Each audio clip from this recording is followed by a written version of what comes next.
Hello বন্ধুরা, আমি ভাস্বতী আর আপনারা দেখছেন ইউটিউবে আমার রান্নার রেসিপি। আমি আজকে রান্না করব বাটা মাছের ঝাল। আমার রেসিপিটা লাস্ট পর্যন্ত দেখার অনুরোধ রইল।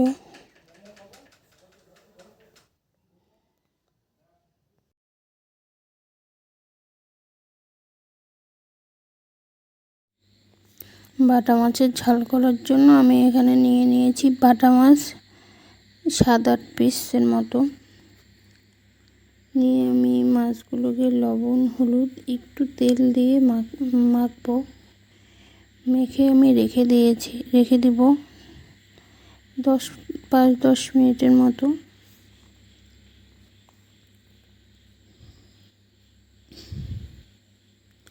মাছটাকে মেখে রেখে দিয়ে আমি একটা পেস্ট তৈরি করে নেব। পেস্ট তৈরি করার জন্য আমি নিব সাদা সর্ষে, একটু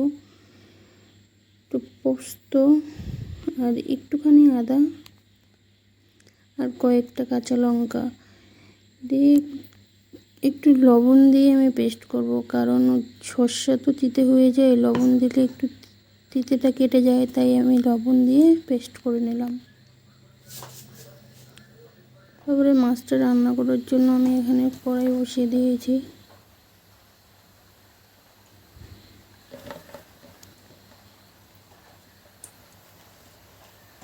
মাছটাকে ভেজে নিব লাল লাল করে।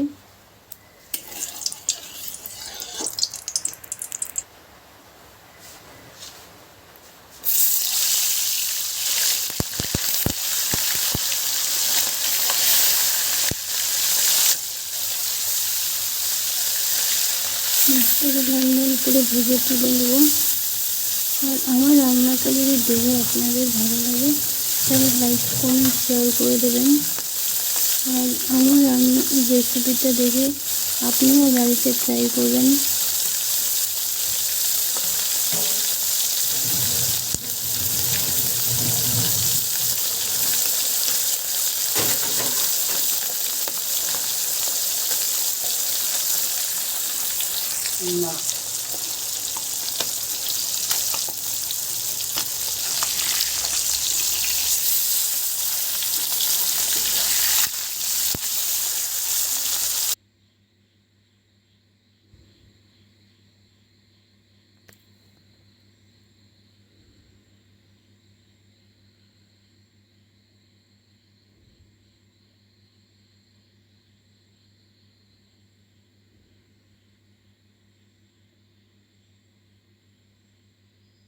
আমি লাল লাল করে মাছটাকে ভেজে নিয়ে তুলে নেব।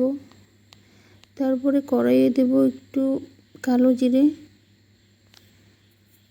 মাছ ভাজা তেলেই আমি মাছটা রান্না করে নেব। কড়াইয়ে দেব একটু কালো জিরে। কালো জিরেটা ভাজা হয়ে গেলে ওখানে দেব আমি একটা টমেটো। আমি টমেটোটাকে কুচু কুচু করে কেটে নিয়েছি। কেটে নিয়ে টমেটো দেব। টমেটোটা ভেজে নেব, একটু ভাজা হয়ে যাবে।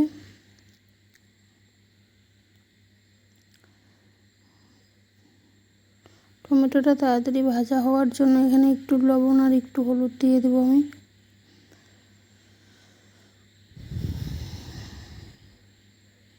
লবণ হলুদ দিলে তাড়াতাড়ি ভাজা হয়ে যাবে টমেটোটা। টমেটোটা একটু ভাজা ভাজা হয়ে গেলেই আমি এখানে দিয়ে দেবো আমি যে বেটে রেখেছিলাম পেস্টটা, সেই পেস্টটা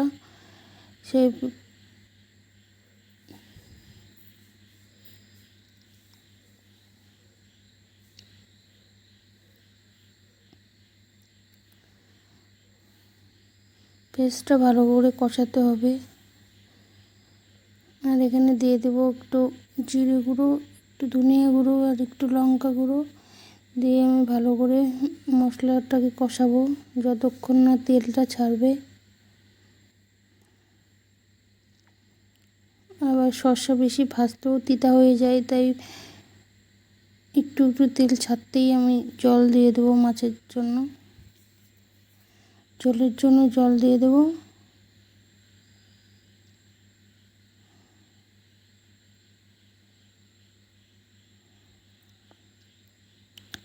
আমার একটু একটু লবণটা কম মনে হয়েছিল, তাই আমি একটু লবণ দিয়ে নিলাম। আপনারা টেস্ট করে দেখবেন লবণ। তারপরে ঝোল ফুটে উঠলে এখানে আমি মাছ দিয়ে দেব। মাছটাকে দিয়ে আমি একটু সিদ্ধ করব। সিদ্ধ করে নামিয়ে নিলেই আমাদের মাছ রেডি। এই রেসিপিটা আমার তো ভালো লেগেছে, আপনারাও বাড়িতে বানিয়ে টেস্ট করবেন কেমন হয়েছে, আর খেয়ে বলবেন কমেন্টে কেমন লাগলো রেসিপিটা।